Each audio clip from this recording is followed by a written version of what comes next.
The Golden City. In the early 1700s, Lisbon was one of the richest cities on earth. Ships arrived every week from the vast Portuguese Empire, especially from Brazil. These ships carried gold, diamonds, sugar, and exotic goods. The harbor was always busy. Sailors shouted across the docks while merchants counted crates filled with treasures from across the ocean.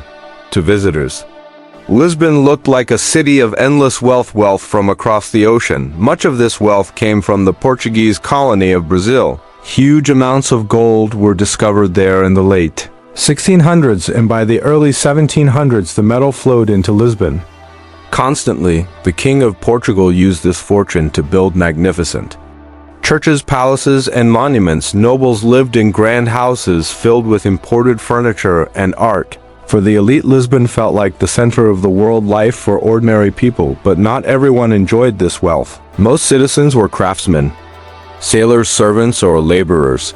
They lived in narrow streets filled with crowded houses and small shops.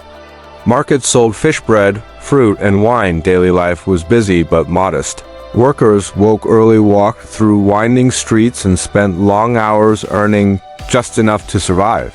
The rich and poor lived side by side in the same city, but their lives were very different. The power of the church and crown religion played a huge role in Lisbon life.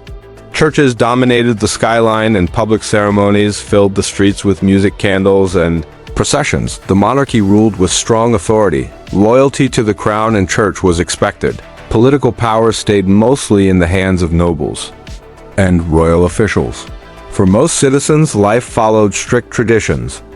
A city of trade and culture. Despite the social differences, Lisbon was vibrant. Foreign merchants from England, the Netherlands, and Italy filled the ports and markets. Languages mixed together in crowded docks. New ideas traveled alongside spices, fabrics, and silver coins. Lisbon became a meeting place for cultures from Europe, Africa, Asia, and the Americas. A fragile fortune, yet this golden age would not last forever.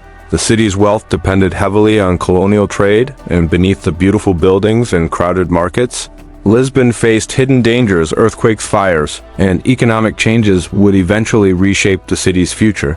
But in the early 1700s, under bright Atlantic sunlight, Lisbon truly seemed like the richest city on earth. And for those walking along its busy harbor or watching ships arrive from distant lands, it must have felt like the center of the entire world.